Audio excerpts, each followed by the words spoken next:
চিটাগাং থেকে ভাই যে প্রশ্ন করলেন, তিনি বললেন যে আসলে এই মাতৃভাষা আমরা 21শে ফেব্রুয়ারি আসলে বা এই ভাষার মাস আসলে তখন আমরা খুব উজ্জীবিত হই, কিন্তু এই মাসটা চলে যাওয়ার পরে বা এই দিনটা চলে যাওয়ার পরে আমরা কেন যেন এই বিষয়গুলো ভুলে যাই, আমাদের চেতনা ভুলে যায়। আমরা আসলে এই বিষয় নিয়ে আলোচনা করতেছিলাম যে আমাদের মূলত ভুলে যাওয়াটা একটা আমাদের অভ্যাস হয়ে গেছে। আমরা ওই নির্ধারিত দিন না আসলে এটাকে স্মরণ করতে পারি না। এটাও একদিক থেকে ঠিক। কিন্তু দেখেন, আমাদের দেশে তো একটা পর্ব না, অনেক পর্ব আছে। কারণ প্রতিটি পর্বে যথাযথভাবে পালিত হওয়া এবং ওই চেতনাটাকে ধারণ করা, ওটার উপরে ভিত্তি করে নিজেকে জীবিত রাখাটাই হলো মূল উদ্দেশ্য। তো 21শে ফেব্রুয়ারির যে ভাষা শহীদদের অবদান এবং মাতৃভাষা সংরক্ষণে যে আমাদের যে একটা তৎপরতা, এটা সারা বছর আমাদেরকে ধরে রাখতে হবে।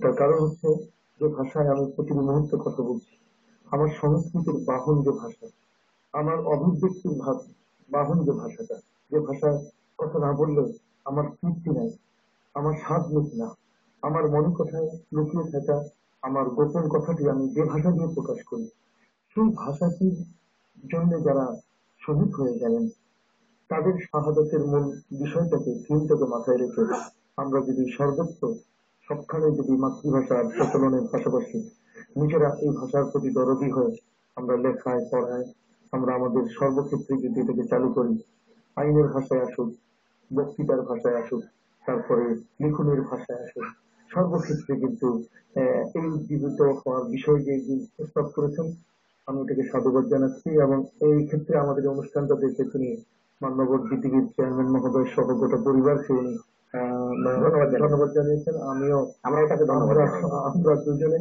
এই গোটা বিটিভি পরিবারের পক্ষ থেকে ওনাকে আমরা ধন্যবাদ জানাই। আরেকটা বিষয় আপনি দেখবেন যে আলহামদুলিল্লাহ যে মাতৃভাষা উপলক্ষে বই মেলা হচ্ছে বা ইয়ে হচ্ছে, আমরা মনে করি, আমি যেটা আপনি হয়তো আমার সাথে শেয়ার করবেন, যে এই মাতৃভাষার গুরুত্বের উপরে আরো অনেক বেশি বেশি বই হওয়া দরকার, বিশেষ করে ছোটদের বা নতুন প্রজন্মকে শিক্ষা দেওয়ার জন্য সেই অত্যন্ত সহজ করে এই বিষয়গুলো তুলে ধরা দরকার। পত্র পত্রিকার লিখনী এবং মিডিয়াগুলোতে এটা আরো বেশি প্রচার হওয়া দরকার।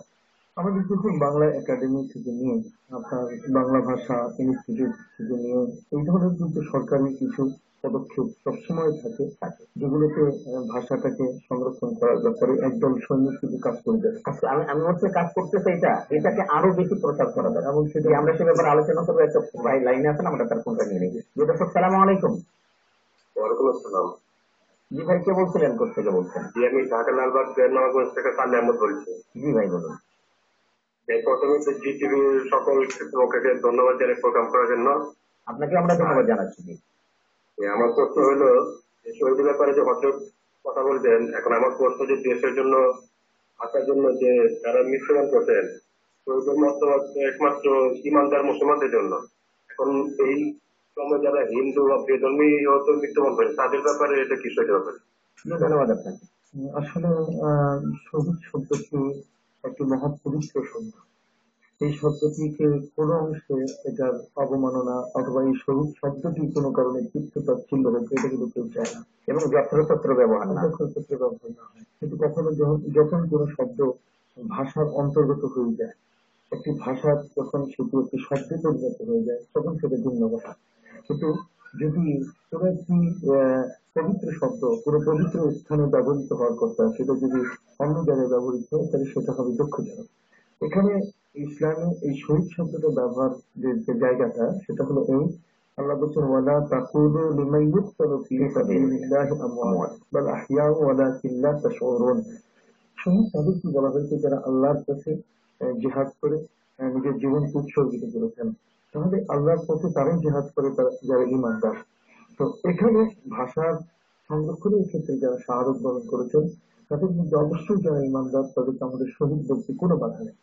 বাকি যারা ঈমানদার নয়, আমরা তাদেরকে দেশপ্রেমিক বলবো, ভাষাপ্রেমিক বলবো, অথবা মাতৃভাষার উৎসর্গিত প্রাণ বলবো।